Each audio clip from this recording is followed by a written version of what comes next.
Hello everybody, this is Karistina and welcome to my Floodland tutorial for City Skylines. This is part 1 of the tutorial where we're just going to set up our city with roads and water pipes and utilities, and then we're going to save it so that we can always come back to our fresh city if we lose the scenario once we press play. Notice that it is paused right now. So this is the story message you get when you start up the scenario. Welcome to the Floodland. You will need your wits if the city is to survive. You are not prepared. Okay. And ain't that the truth?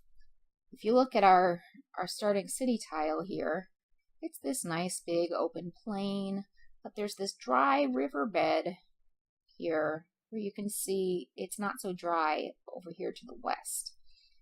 We've got incoming water, and that water will meander and make its way onto our tile, and we need to have,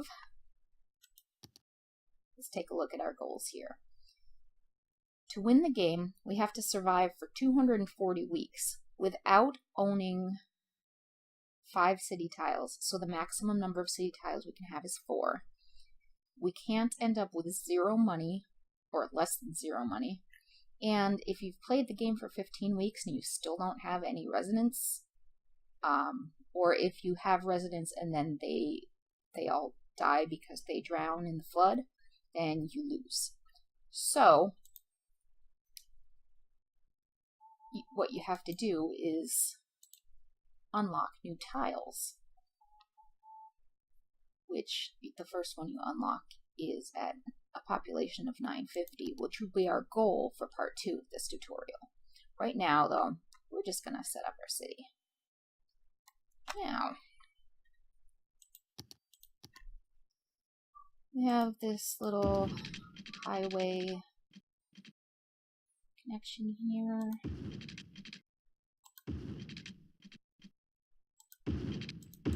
And we're just gonna zone in a grid, or we're gonna build from a grid here because it is the easiest way to do things.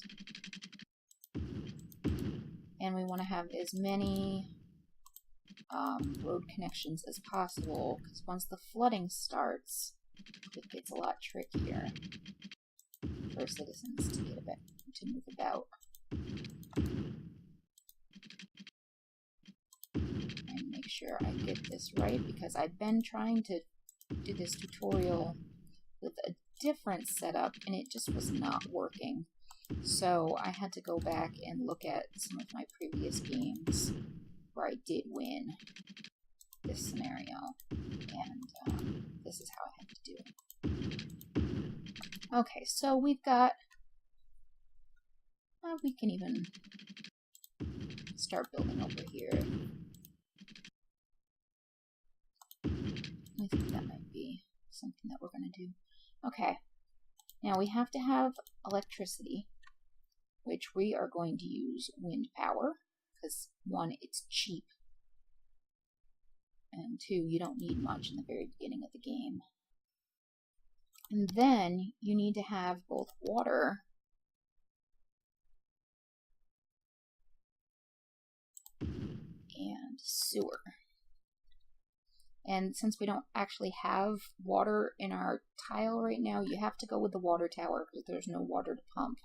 And your sewage has to just spill out onto the land, because you don't have a waterway to dump it into.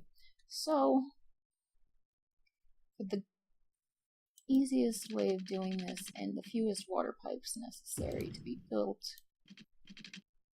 we're going to run that like that. And then we'll run this across here so that it goes all the way to the border. We can connect our water tower to the main line here, which we then have to run up to where our sewer is going to be. And because of the way that the water does flood things, once we press play on the game, we're going to zone our first residential zones up here by the wind turbine, which makes things a lot easier anyways. So, we have water coverage for all of the enclosed blocks that we've created with the streets. And we have the power, we have the water, we have the sewer, and we've started zoning. Now we're going to save our game, and then we'll name this Floodland 3 because I've had to try this so many times in order to make this tutorial possible. So we're going to save it as Floodland 3. You can name it whatever you want. I just like doing things so that I can easily identify my files. So, I'm going to end this part of the tutorial because we've done what we intended to do. We have a city grid set up. We've saved it. So if we lose after we press the play button before we unlock our second tile, we can always come back to this without having to go through all the effort of placing our roads and our water pipes and stuff again. Okay? So I will see you for part 2 when you get there. Bye-bye.